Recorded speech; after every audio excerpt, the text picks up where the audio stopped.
one of the things you come across a lot when people talk about domestic abuse and domestic violence is, well, why didn't she just leave?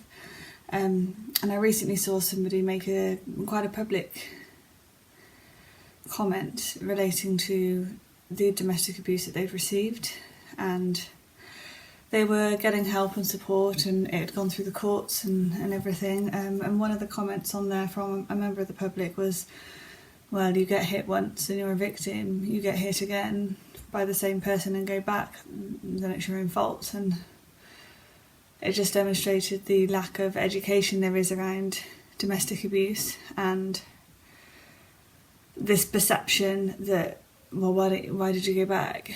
And I think awareness on that is really needed. So to those people who have asked those questions of survivors of domestic abuse or those in those relationships, here you go. So why don't you leave? You've got pets. Well, you could say I've got pets, and my abuser hits my pets, and my pets are really important to me, and I stay for their protection. Why don't you leave? The children, the kids, because when you've packed all your things up and you've got sort of your little boy in one hand and your little girl in your arm as a baby, and your little boy's crying saying, I don't want to leave daddy, I don't want to leave daddy, because he doesn't understand what the issues are at such a young an age. And what are you to do? Are you to leave your children in the care of an abuser, knowing that they might not be safe? Do you stay knowing that you aren't safe? Do you tear the kids away from their dad in such an emotional state, worrying whether they'll resent you for that forever, for the rest of their lives, for making them separate from him? It's a really hard decision, and it's not as easy as just walking away. Why don't you leave? Well, my partner has control of all the finances. I have no money, I have no job. He's restricted me from going out and getting work. He's restricted me from accessing any of the finances. I have no place to go. I'm trapped in these four walls, and in a way this is the safest place for me, other than if it's not this, it's living on the streets, and he could find me again.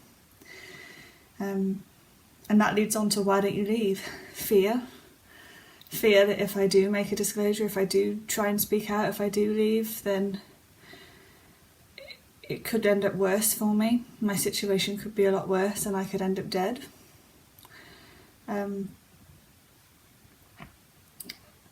I know a lot of abusers will make out to friends, family, whoever will listen, that the person that they're with are crazy, they're mental.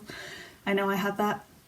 I got branded a lot as crazy, mental, and so just walking away and just sort of leaving that relationship and trying to speak out about it becomes so much harder, because you already know that these people think that you're crazy and probably making it up before you've even spoken about it. So why don't you leave? And one of the most simple ones is that I don't think anyone else will love me in the same way this person will. And I know that was true for me. Because I hadn't had the best luck in relationships. I hadn't been in abusive ones, granted, but I hadn't had the best of luck. And so suddenly I found this Prince Charming who was able to offer me everything I ever wanted. An abuser will never show you they're an abuser at the beginning, otherwise you wouldn't date them. That comes later. So you have this idea of them and this perception of them being the only, the person that makes you the happiest girl in the world. And then when the abuse starts to come in, it will come in really gradually, so you don't even see it.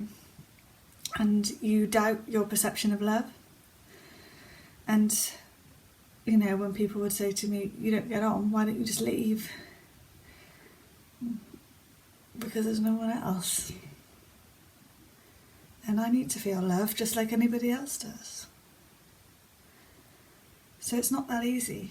And I think people need to think quite hard about that before they ask that question.